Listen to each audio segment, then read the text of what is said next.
So we're going to be talking about Copasi. So this is a simulator that does not take diffusion into account, as you have heard before. So it's only for temporal simulations.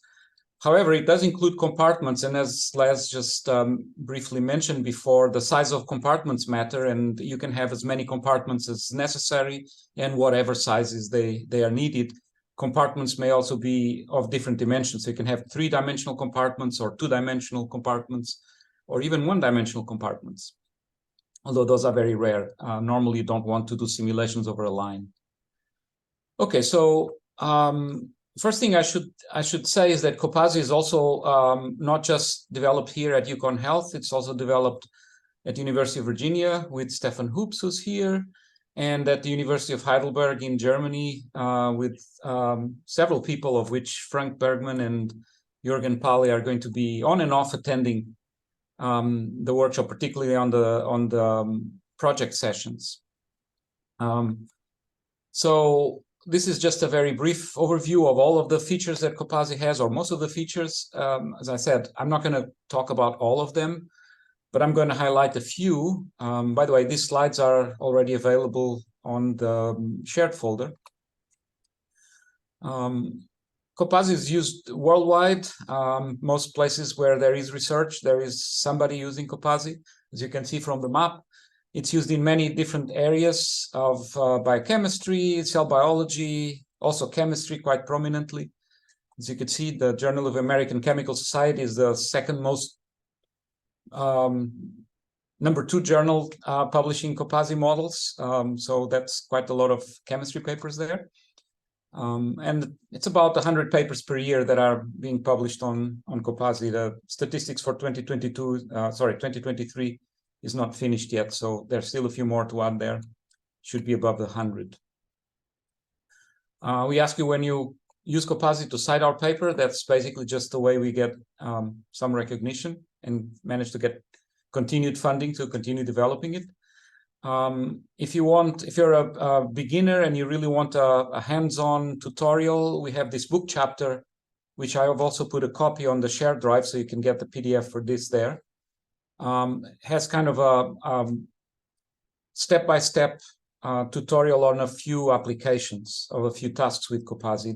It's now getting a little bit old, so you will see screenshots. Copasi looks slightly different from what already looked then, and some things have changed places, but by and large, it could still be useful if you're a beginner. There's also other sources of documentation.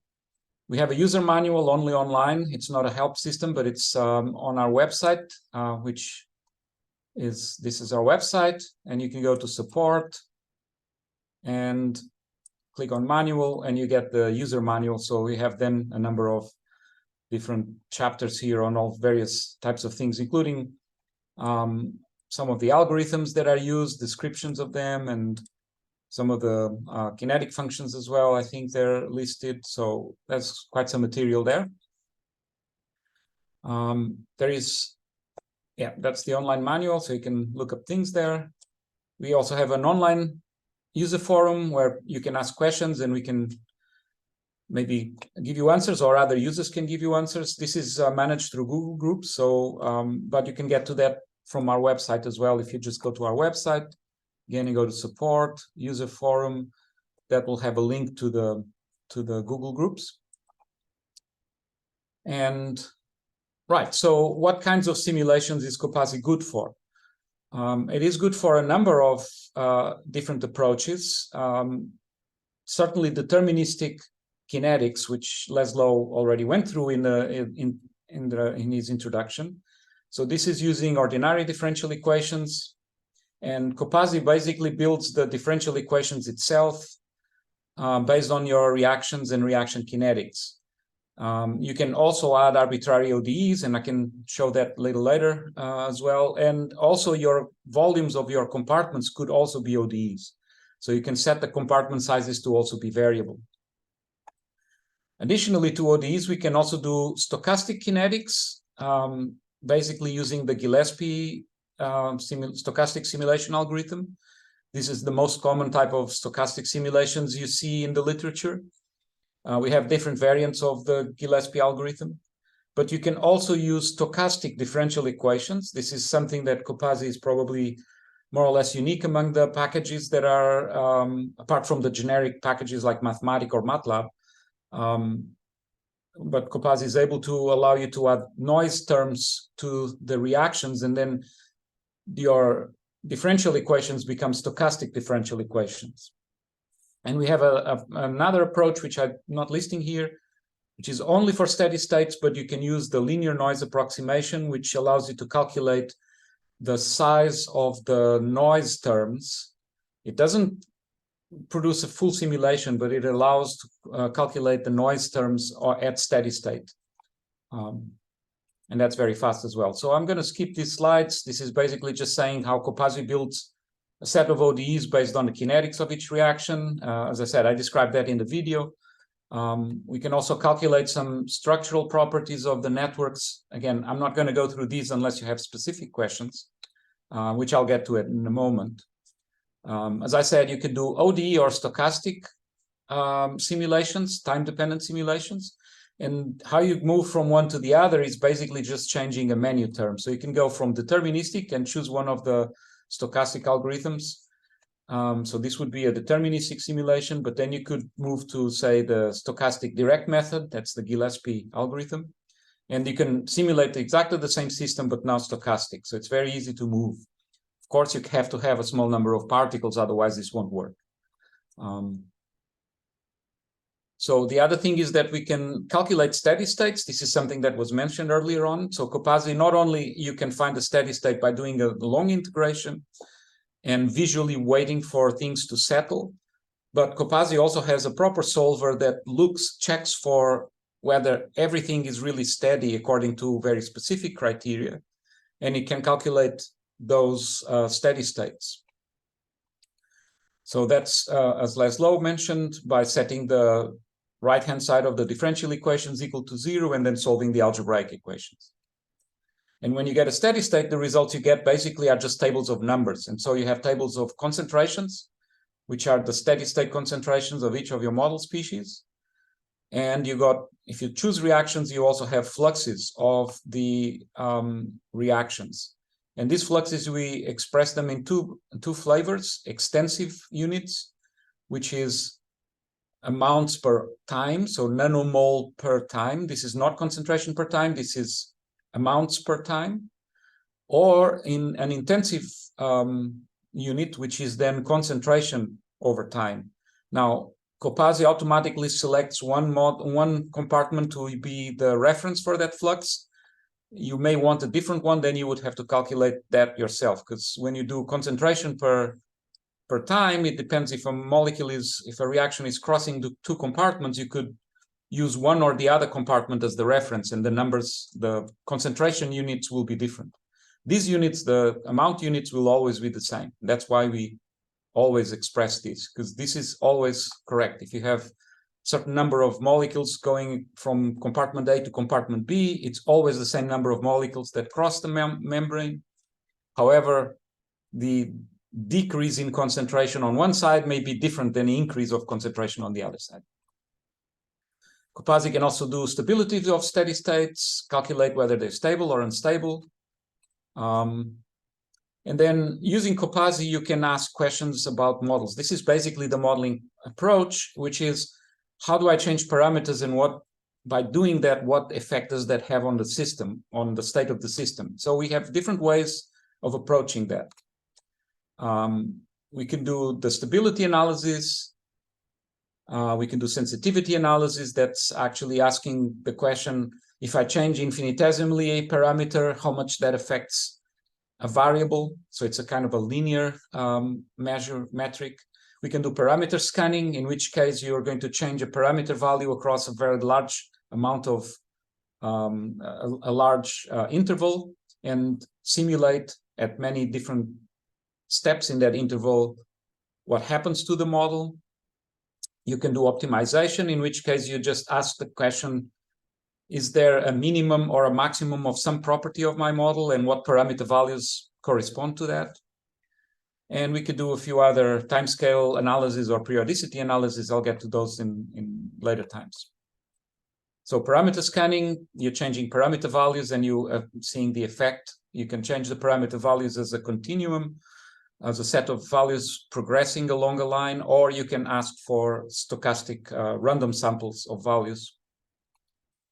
The sensitivity analysis is basically asking, if I change a parameter, how much does my variable change? So it's basically giving you a number, which is the slope of this line here. So of course, this value is different if your system is in this portion than if it was in that portion. By the way, I'm going to stop soon and ask you for questions, and then we're going to start working on Copasi. This is not, we're getting close to the end here. So in optimization, again, you can add a criterion to minimize or maximize, and then you select the number of parameters, and then an algorithm, of which we have several, that allows you to make the minimization or maximization. And finally, you can use these optimization algorithms to do parameter estimation, which is actually one of the most used tasks in Copasi. So that means that you have experimental data, and you're going to try and match your model to the experimental data and automatically changes parameter values such that the behavior of the model becomes as close as possible to the behavior of that you observed in experiments. So for example, here, your model, which is a continuous line, is approaching the data that was measured, which are the crosses. And this was run automatically, changing these 4 different parameters and eventually finding the values for which the model makes the model approach the data as best as possible. So for those who are a bit more advanced and want to do some programming around Copasi, so Copasi is mostly a front-end tool, so with a front-end click and with the mouse click, etc. But if you prefer to program, there are a few options to program with Copasi, and we will cover them later on as well in one of the more detailed lectures, but particularly these 2 that I highlight here in bold. Cork is a package for the R programming language that allows you to use Copasi as a solver and write a program around the various tasks that it has. And equivalently, Basico does the same thing, but for Python. And these 2 are now being quite widely used. And fortunately, the 2 authors of these 2 packages are joining us for the projects, at least at some times. Jürgen Palle developed Cork, and Frank Bergman developed Basico. So we can have discussions about that in the project sections, and there will also be one session tutorial where we will talk a little bit about this too. There's also a way of running Copasi on a cloud, that is uploading your simulations to a cluster and then allowing them to run there. This is useful when you do, it won't make a simulation run faster, but it will make some of the tasks like parameter scan or parameter estimation run faster. Okay, so I'm going to stop here, stop my slides. First of all, I'm going to ask if there are any questions right away. So you're supposed to have watched the videos, and perhaps you have some questions generated from that or some questions of what I just mentioned. So please go ahead, either unmute yourself and ask the question, or if you prefer to write on the chat, there's also some of us monitoring the chat. Okay. So any questions? Yes, this is Copasi here. I have a question. Yes. Yeah, could you explain on what metabolic control analysis is? Okay, so metabolic control analysis, I'll go back to my slides here, because that will help me. One of the slides was more or less about that. So metabolic control analysis is a type of sensitivity analysis where we ask for exactly one of these questions. How much does the flux change, or a concentration? You can either do it for concentrations or fluxes. How much do they change when I change one parameter value? When you ask the question about one specific, any arbitrary parameter value, we call this generic sensitivity analysis. But if that parameter is the Vmax of a reaction, then that's what we call metabolic control analysis, which in Copasi is over here, right? So in Copasi, metabolic control analysis is applied to the steady state. So normally it asks you first to perform a steady state before it gets calculated. So let me load a model here to show you how we could do this. Just give me a second. Let me bring up a model.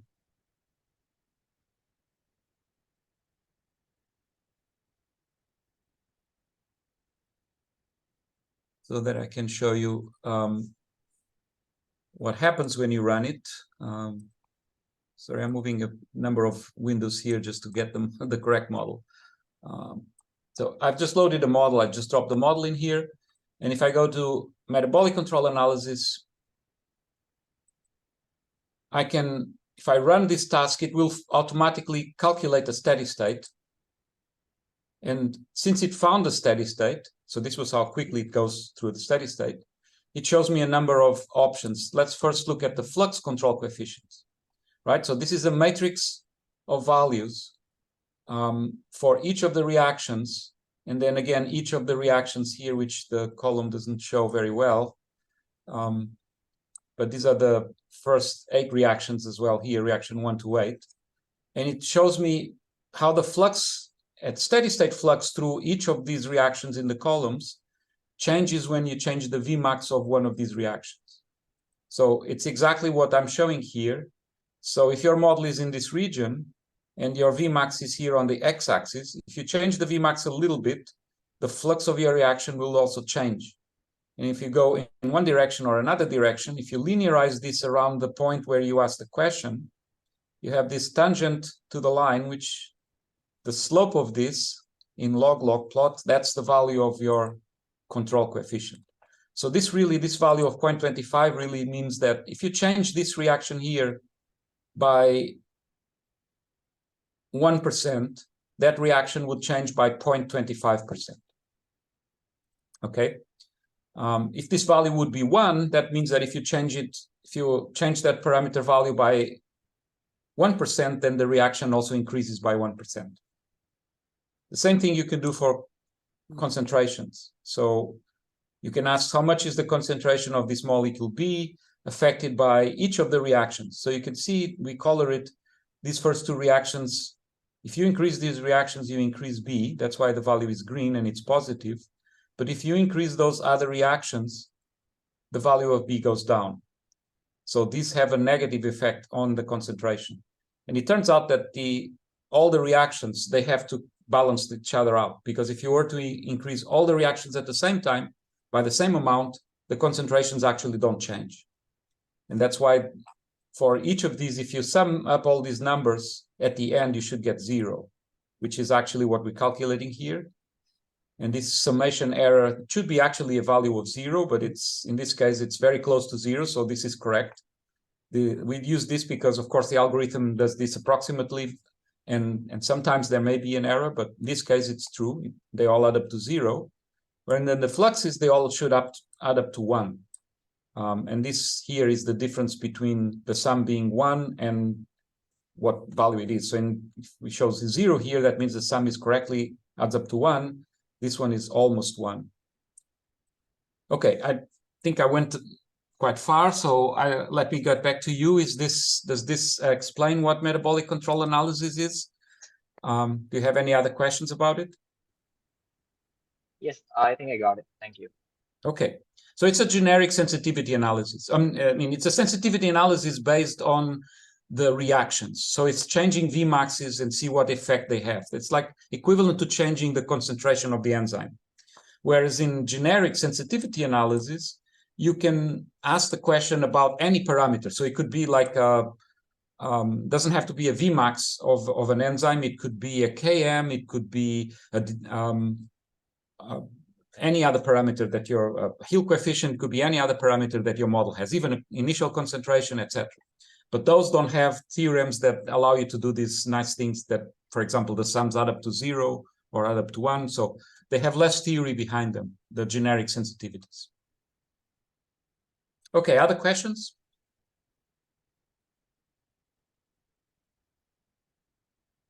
Okay, if there are no other questions, I'm going to in fact, I already have a model. I'm going to use this to talk a little bit more about Copasi.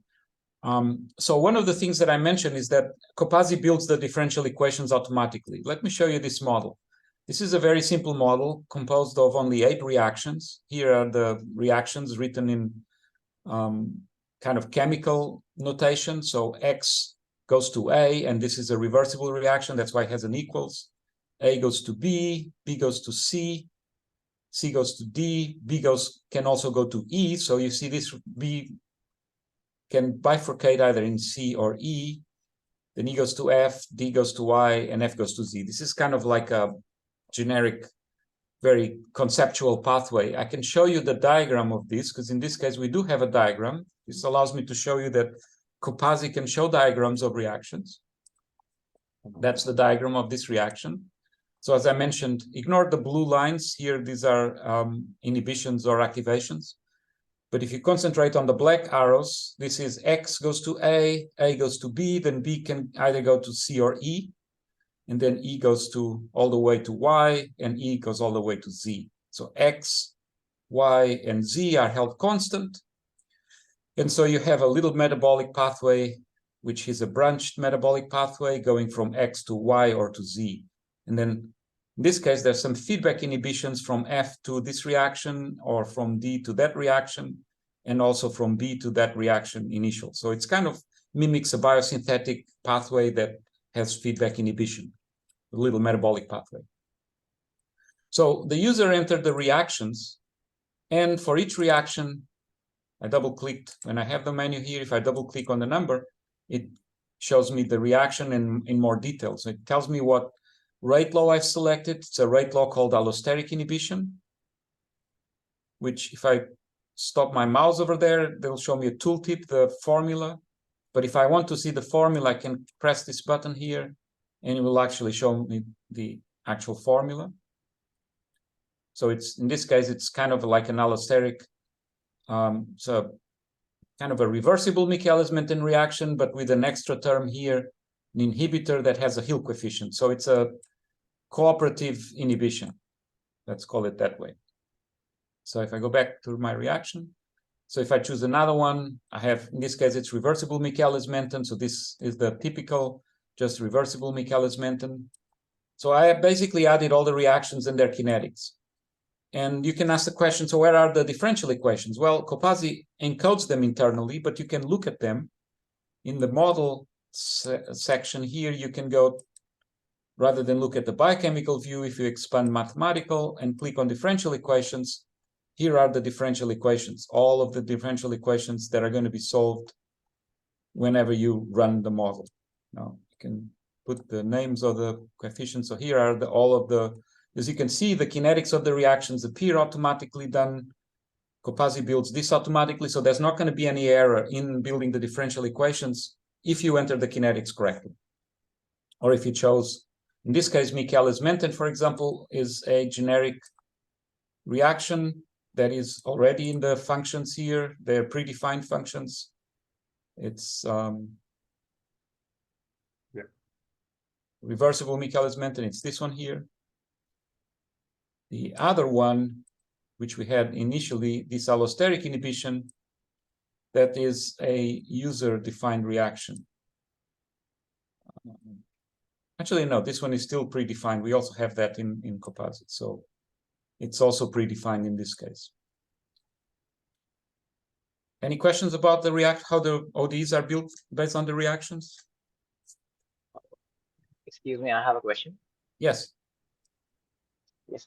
So in the rate laws that you've given, there's KMS and KMP, and the same variable name has been used for other reactions as well.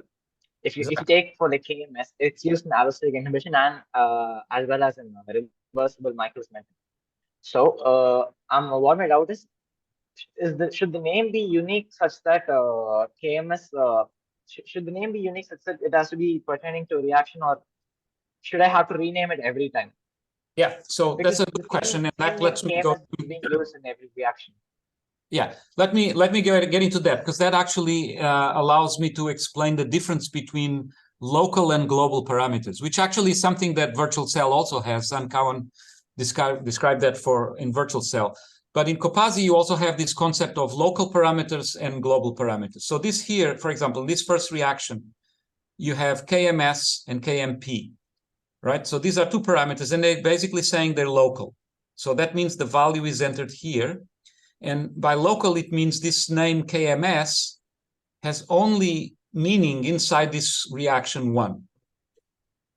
If I go to reaction 4, there's also a KMS that's also local, but this one also has only a meaning in this reaction. So if I change this to a different value, let's say 5, and now I go back to the other reaction 1, the KMS in reaction 1 did not change.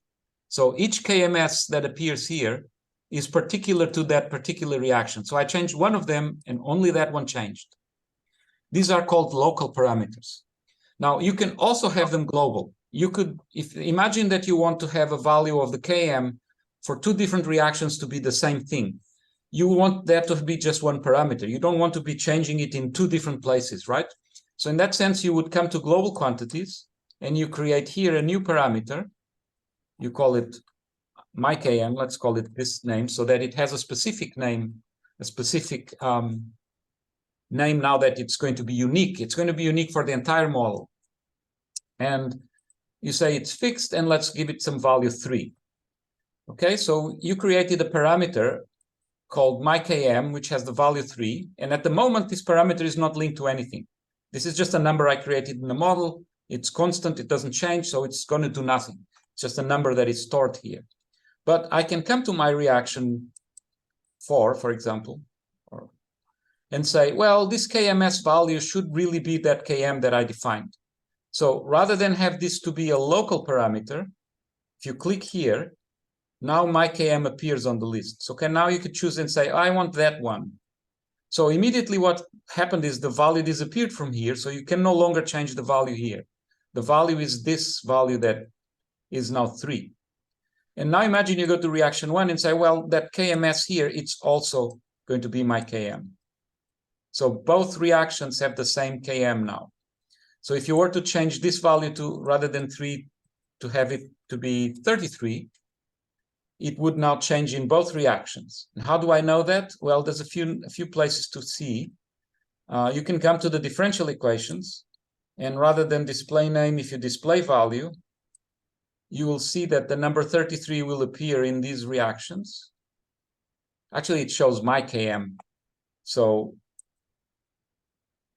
it's actually showing that the number is not 1 or whatever, but it's the number stored in my Km. And then, so that you know that this one here is going to be the same as that one here. But you can also go to parameter overview. And in parameter overview shows you a number of different things. Shows you the initial concentrations. Okay, that's fine. Shows you the global quantities. It shows you that this new parameter I created, my Km, has a value 33. But now it shows you the parameters of each reaction. And here it says that thing that is called KMS in that reaction is really assigned to my Km, and the value is 33 in reaction 1. And then in reaction 4, you see the same thing. So now if you change my Km to, I don't know, 234, and you go back to parameter overview, it shows there right away that KMS for reaction 1 is now 234, and so is KMS for reaction 4. So that way you can change several parameters at the same time. That's basically the difference between global and local parameters. Some people prefer to have all the parameters to be global. And in fact, in a paper, it may be easier to refer to them, because if you have several parameters called the same thing, KMS, then you have to say that it's KMS for reaction 1 and distinguish that from KMS from reaction 3. But if you call them KMS1, KMS2, KMS3, then you can actually really refer to the parameters uniquely. In that case, you would define them all as global quantities. You define here more parameters, right? So you would have KM2, and you would have KM3, etc. And then you go back to your reactions, and you assign them to what you want. Oh, this one is KM2. No, sorry, this is the one that should be KM2, since I called it 2. And then maybe in reaction 3, you have also KM3, And now you would change the values here in the global quantity. So that's really the difference between local and global parameters. So the same logic applies for the substrate product and the modifier as well. Not really. The substrate and the products and the modifiers, well, let's talk about the substrate and products first. The substrate and products are defined by the reaction equation. So if you write A to B, there's only one substrate and there's only one product. And therefore, there's nothing you can change about. If you had a new reaction, let me add a new reaction. And let's say this reaction is D plus E gives, I don't know, K. Now, if I choose mass action, it says, oh, D is one substrate and E is another substrate. You could actually change them. I mean, in this case, you cannot change them because they're both the only two parameters for this mass action. But if you define some new reaction, let's define a new chemical, a new function. And let's say this function only has one substrate times a constant. Okay, and that's a substrate. So now if we go back and assign, and let's say this is general. So if I now assign the kinetics of my new reaction to this function that I just created, now, because that function only has one substrate, but my reaction has two, I now need to choose which one I have. Is it D or is it E, the one that's going to enter the reaction? That's the only time when you can actually pick a substrate, is when your kinetic function has less number, or even if it has two, if it's asymmetric, you could then choose which one of them enters in which term. If it's a simple reaction that has only one substrate, or even if it has two, but your rate law has the two and are symmetric, then you don't choose them. They are already chosen for you.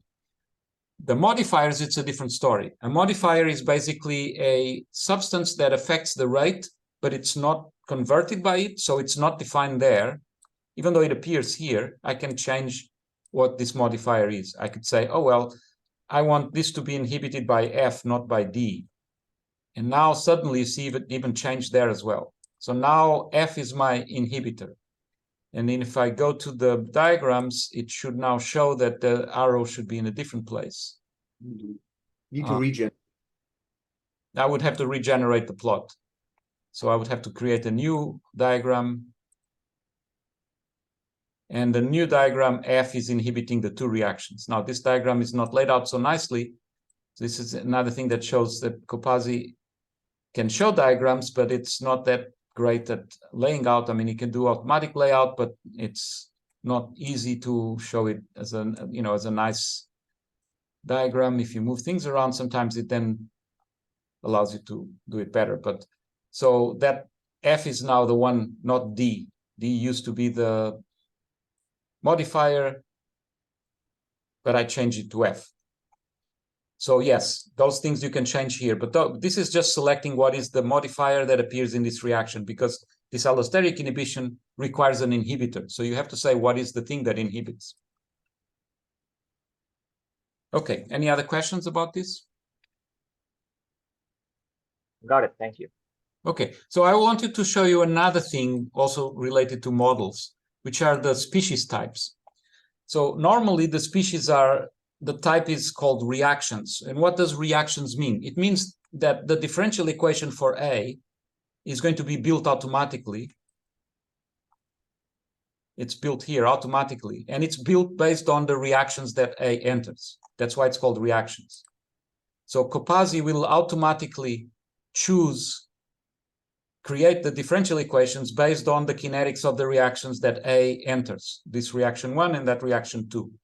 But you could also say that it's not reactions. You have other options. You could say it's fixed, in which case it no longer has a differential equation. Now it's a constant. Or you could say it's an assignment, and then write an assignment here, an algebraic equation that sets the value of A. And that could be, for example, it could be a multiple of another thing. So let's say it's the multiple of species B. So you're going to say it's B times 2. So then A is always going to be 2 times B. And that's it. There's no differential equation there. Or finally, you can also say, oh no, it's an ODE, and I'm going to set the value of that ODE. And now let's say that we want that ODE to be something else. I don't know, 2 times, let's say 2 raised to some power of a,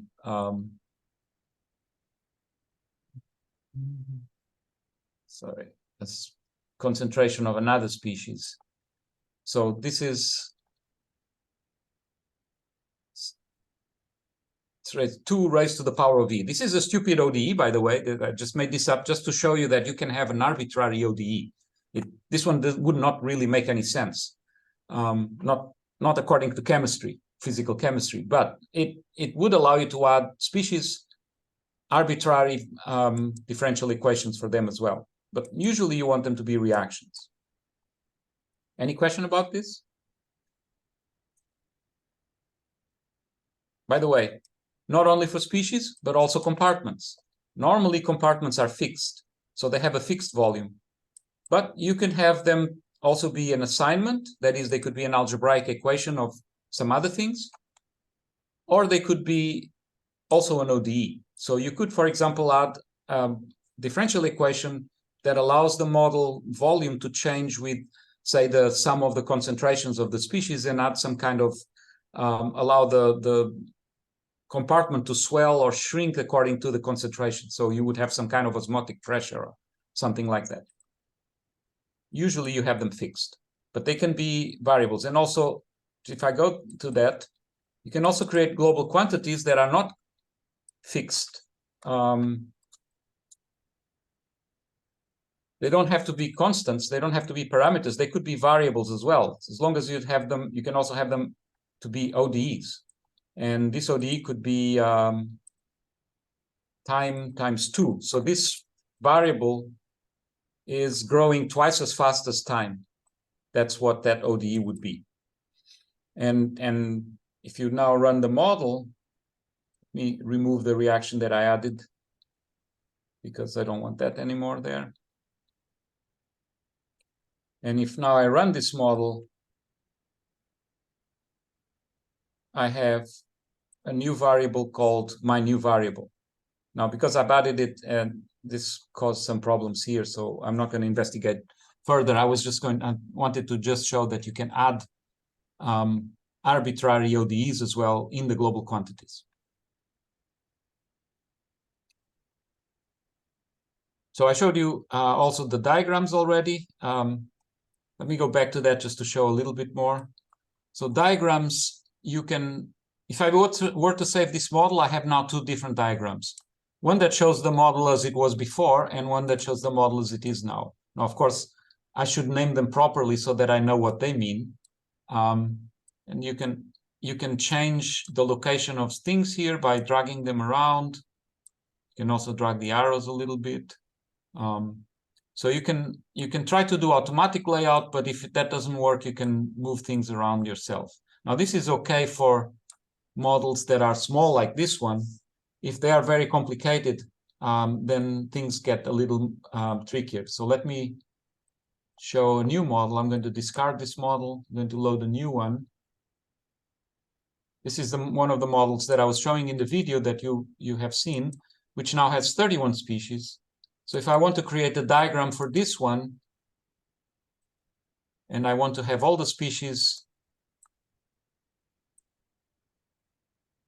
my model is now very large, and it's going to be a little difficult to lay it out. Copasi is trying its best to lay it out automatically, but at some point, it cannot do much better. So you can then drag around things and try to run things again. Sometimes just changing locations of some things helps you.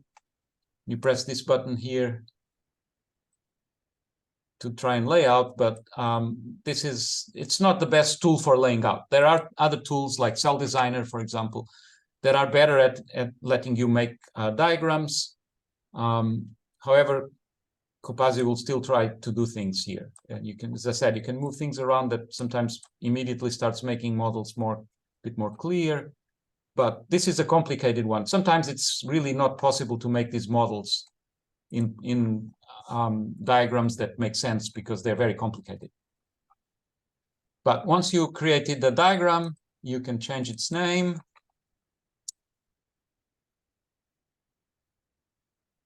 And if you save the model,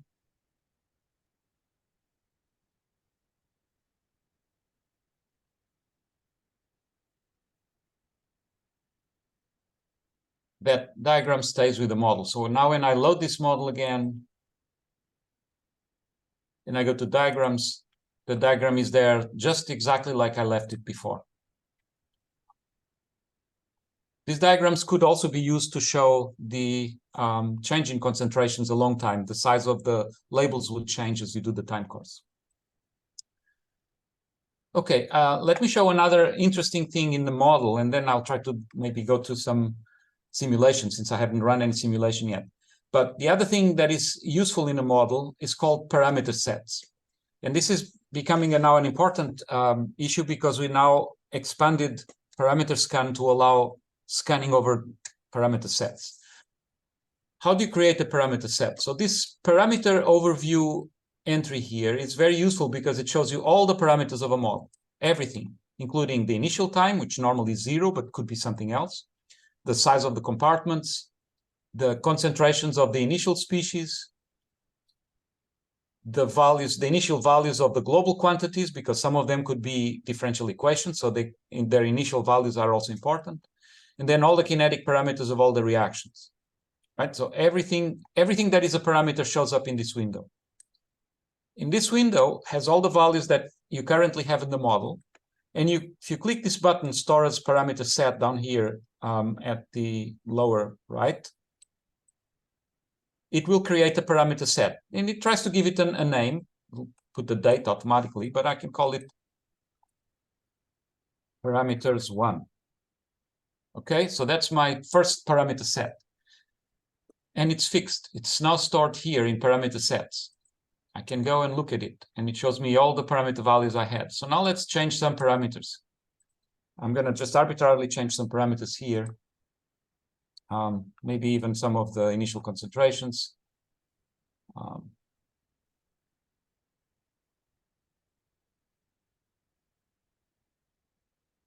So now I have a different parameter set. I've changed a few things. I could have changed a lot of them. And I can store this as my parameter set again. So I'm going to call it parameters 2. So I now have 2 parameters sets, number 1 and number 2. So if I double click on number 1, if I show it, you see it actually Copasi shows where things are different from the current value. So I had changed things which I saved as parameter 2. That's still what's loaded in the model. And when I observe the parameter set 1, it shows me that this value here is different from the current model from what this parameter set is. So this parameter set has a value 25. The current model has something else. So this is the, what is it called?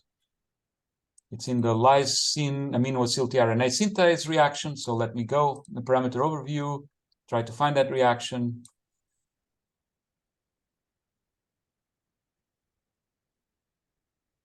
This here, the value is 2. But in my parameter set 1, the value is 25. So I can see the differences right away, or I can see at least where things are different. Copasi points out, and also these initial concentrations, I had also changed them. These are the things that are different. If I go to parameter set 2, that doesn't show any differences because it's exactly what I have stored in the main model. But if I was to change something in the main model, then I go to parameter set 2, it's going to immediately shows up that this value is now different from the current model because I've just changed it. So you can store as many parameter sets as you want. They're useful because, again, if I save my model and then I load it again, all these parameter sets come back. So you can have stored sets of parameters that you may use later on. They could have come, for example, from parameter estimation. The result of parameter estimation could be saved as a parameter set. So you could have different alternative configurations of your model. And then in parameter scan, normally parameter scan, you change one value of some constant, and you see how the time course changes with changing that value. But instead of that, you can now also scan over parameter sets. So what this would do is that it applies this parameter set one and does the time course. And then you can do something else, which is you can apply the other parameter set as well. So this would do two simulations, one with parameter set one, one with parameter set two. So you would see two simulations, one for each parameter set. So you could have 50 different parameter sets and you would have the 50 different simulations. In that case, the parameters are all changing, whatever they are in the sets. Any questions about parameter sets?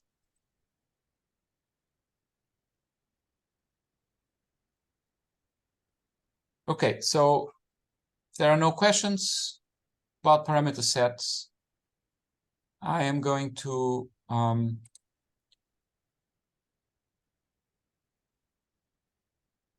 try and run some simulations here.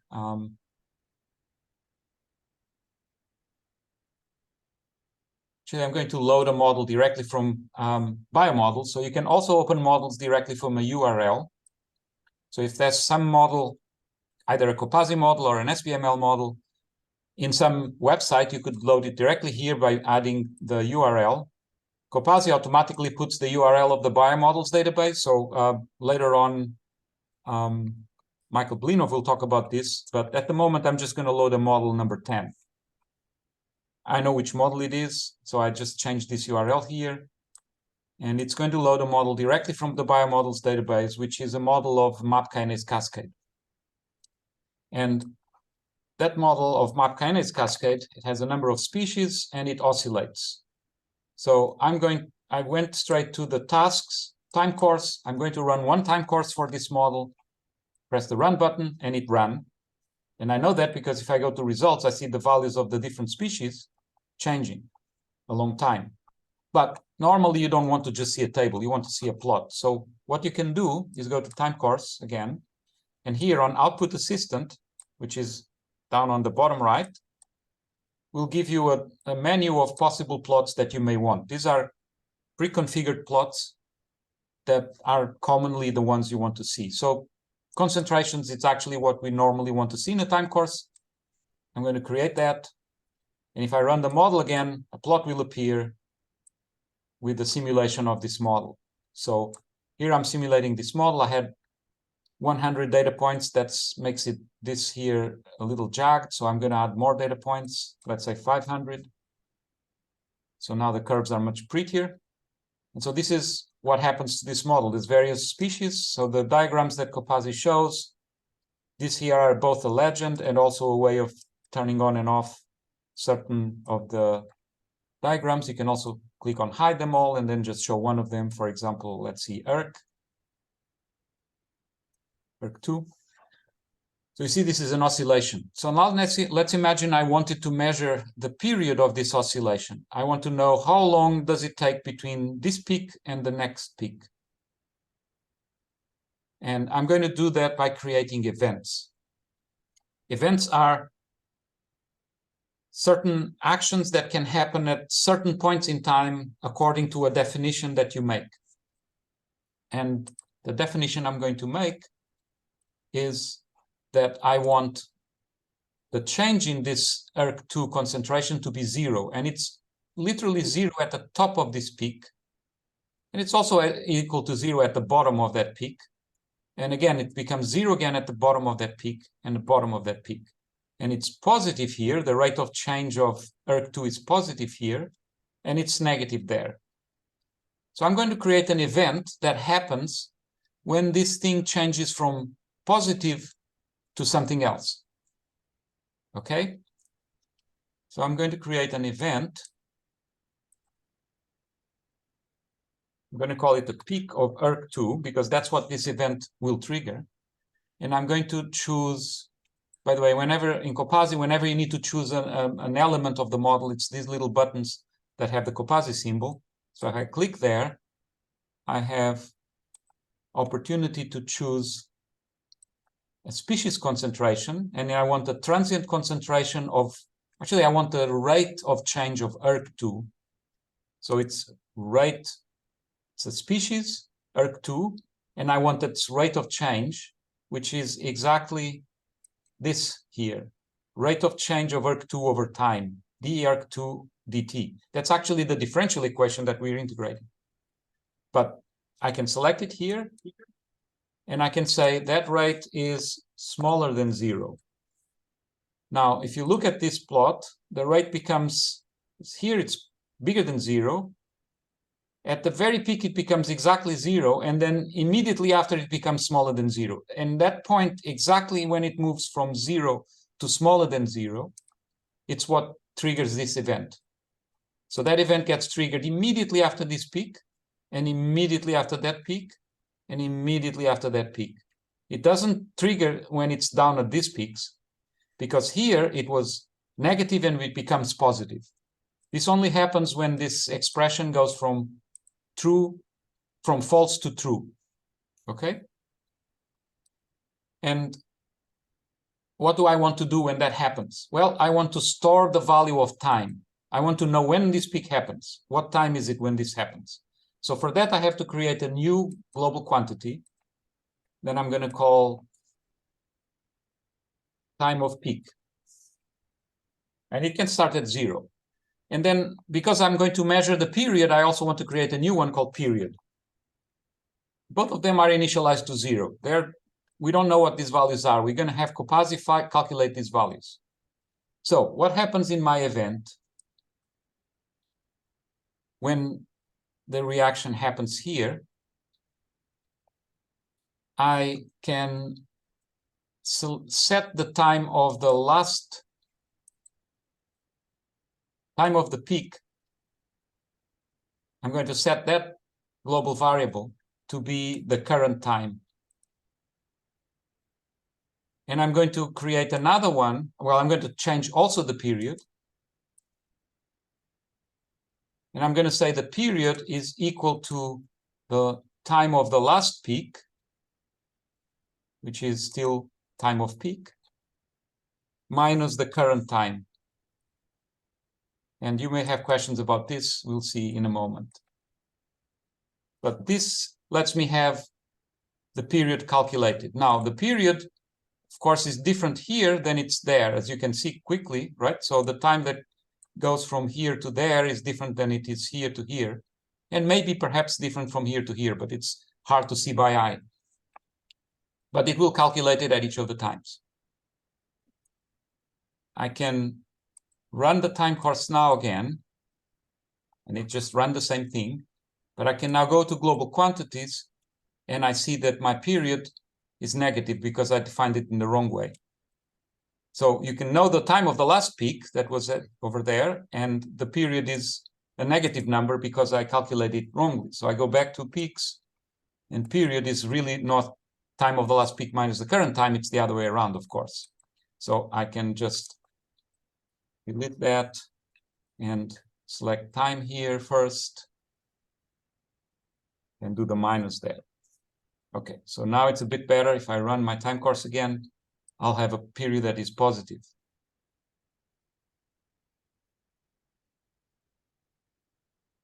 And here it is, my period is 1299.7 seconds. Any questions about this? We're just getting to the end.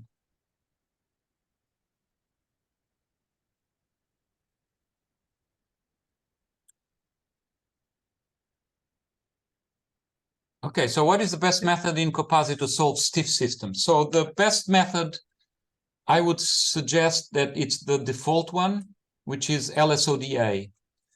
It's already a stiff solver, but it's a stiff solver. It's both a stiff and a non-stiff solver that can change from a stiff method to a non-stiff method and back again whenever it needs to. So it's very completely adaptive, and it's probably the best one. If you have problems with very severe stiffness, and it has to be really very severe for you to get these problems, if you do, there's another one which may work better called Radau 5. And Radau 5 is it often can be more robust in very, very, very stiff systems. It's slower than LSODA, and it may have different, it may sometimes not work when LSODA works and vice versa, but this is the best other one to choose. That's the only two deterministic solvers we have. We have another one, this hybrid RK45 can also be a deterministic algorithm. That's a plain Runge-Kutta-Fehlberg. And if you select that, it becomes deterministic if you choose the partition strategy and say that all reactions deterministic. Then it's really the Runge-Kutta-Fehlberg algorithm. But normally this algorithm exists here to make it a hybrid between stochastic and deterministic. And you can specify which reactions are stochastic, which ones are deterministic. So normally this is not a deterministic solver. But if you choose that particular option, that would also be. Of course, this is Runge-Kutta-Fehlberg. It is not good for stiff systems. That I can assure you already, so you really don't want to use this algorithm. It's basically LSODA. Stick with LSODA for everything you can. If you're having problems, the solver telling you that it is very stiff, then try Radau 5. And just to keep us in time, since we now going to have an external speaker, I'm going to stop here. I can answer more questions in the breakout rooms or later on when we talk about some other things. For example, I didn't do much about steady state. We will have a session on steady state. We can talk about that.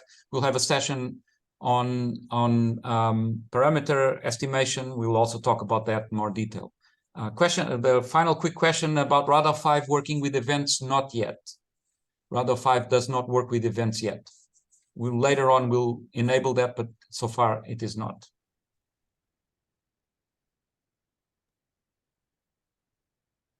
Okay. I think we're ready for our guest speaker.